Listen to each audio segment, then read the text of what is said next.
Buenas noches, muchas gracias por la invitación. Es un gusto estar acá acompañado de tan distinguido panel.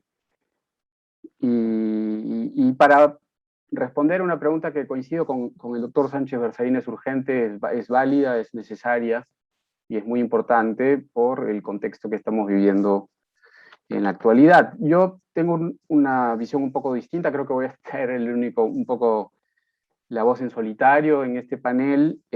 Hay varias cosas que comparto con lo que ha comentado, e incluso he tomado como premisa, como punto de partida. Voy a estar atento al tiempo. Un artículo reciente que publicó el doctor Sánchez Berzaín a propósito de la presencia o de la amenaza castrochavista en el Perú, que sin duda creo, leyendo recientemente autores como Anna Applebaum acerca de cómo hay un grupo autocrático en general en el mundo, y creo que en la región se manifiesta claramente en torno a las dictaduras, a las tiranías que he mencionado en Venezuela, en Nicaragua, en Cuba, y por supuesto a raíz de la elección. Pero creo que por fortuna ese proyecto lo veo un poco más complicado en el Perú. Soy un poco más optimista quizás. No necesariamente es motivo de alegría, pero mi interpretación, al menos de estos primeros 100 días, es que lejos de haber un proyecto, bueno, a la intención está, yo creo sí, hay un proyecto en vía, pero lo que he visto en estos primeros 100 días al menos es un gobierno débil, dividido, errático e impopular. Y con esas características veo bastante difícil que busquen tener éxito o que logren tener éxito. Quiero ir un poco paso por paso con los puntos que ha mencionado el doctor Sánchez Berzaín. Un poco estas manifestaciones de este gobierno que tenemos dividido, errático, sobre todo, por ejemplo, tiene que ver con el primer punto que estableció el doctor Sánchez Berzaín en su artículo hace 18 días, sobre la pertenencia y la dependencia del Perú en esta órbita castrochavista socialista del siglo XXI, y que se manifestaba, decía el doctor Sánchez Berzaín, como prueba plena en la política exterior que había adoptado el régimen de Pedro Castillo.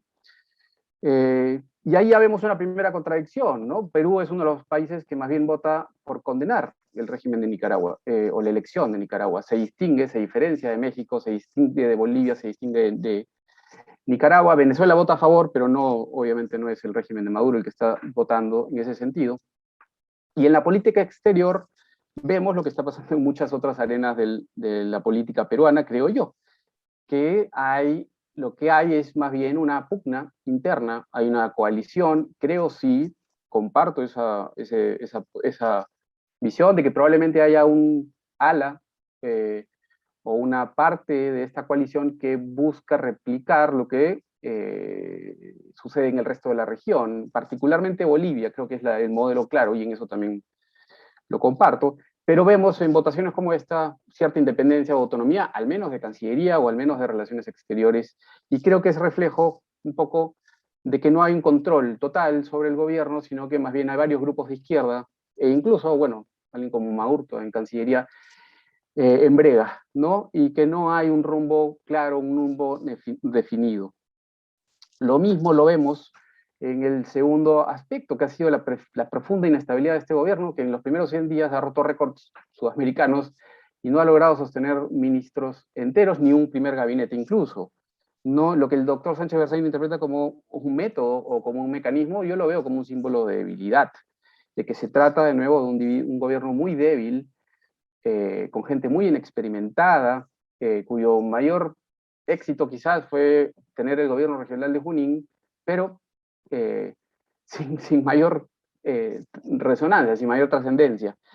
Y creo que esta falta de profesionalismo, falta de experiencia política, falta de manejo se está notando en estos primeros días, y básicamente los ministros caen como fichas de dominó. Y lejos de ser, creo, algo a propósito o un método, creo que la inestabilidad son autogoles, el gobierno mismo se está metiendo cabe y es incapaz de defender a la gente que deciden poner a cargo, ¿no? Y eso ha incluido un primer gabinete bastante cuestionable, que duró menos de 90 días, un segundo gabinete que se está empezando a afianzar un poco más, pero que al que no le faltan tampoco piezas que se van cayendo. Ya cayeron, acaba de caer el ministro de Defensa y está en la mira el ministro de Educación, el ministro de Transportes, el ministro... Es una larga fila de ministros que creo que están prestos a salir y no necesariamente o sin incluso la necesidad de que el Congreso haga control político. No ha habido una interpelación hasta ahora a Ayuder Maraví, ministro de Trabajo. Ese ha sido, creo, el único acto de control político que ha habido hasta el momento, efectivamente. Y más allá de eso, el gobierno ha tenido que forzar o forzar la salida de algunos de estos ministros muy cuestionados, insostenibles en su mayoría, pero más que por obra de la oposición, que está, creo que presta y lista para actuar, a sabiendas de que era insostenible la continuidad de uno de esos ministros. El tercer punto, rápidamente, sobre el modelo boliviano. Sinceramente, dudo mucho que el Perú Libre sea el movimiento del socialismo. El movimiento del socialismo básicamente gobernaba Bolivia antes de ser electo, ¿no? Se bajaba presidentes con una facilidad. Evo Morales era el presidente de facto durante las guerras del gas, previo al 2005. Estuvo detrás de la caída de Sánchez de Lozada, estuvo detrás de la caída de Carlos Mesa. El gas era un tema, y eran las guerras del gas. Y yo no veo ni que el gas sea el tema que fue en Bolivia en esos años, ni que el Perú Libre tenga el músculo que el MAS tuvo en Bolivia, ¿no? Ni, obviamente, creo que la habilidad de Evo Morales estará presente en Pedro Castillo. No, espero no equivocarme, obviamente, pero veo importantes diferencias entre ambas organizaciones. Veo importantes diferencias en la capacidad de liderazgo y en el liderazgo que alguien como Evo Morales, Hugo Chávez, Daniel Ortega, Rafael Correa, frente a un presidente que en estos primeros 100 días ha mostrado más bien, yo diría ser más pusilánime, más débil, no capaz de tomar decisiones importantes, se toma muchísimo tiempo para terminar decretando la salida de ministros. Y por supuesto, en Bolivia el tema del gas fue directamente a la nacionalización el día 1, ni bien fue elegido, obviamente con el presidente de las guerras del gas, el día 1 pudo Evo Morales ir al sitio de los pozos, de las tomas del gas natural bueno, nacionalizarlos, ¿no? Acá ni siquiera se atreven a usar la palabra y cuando la usan dan media vuelta y no es nacionalizar, es masificar, no es masificar, es estatizar.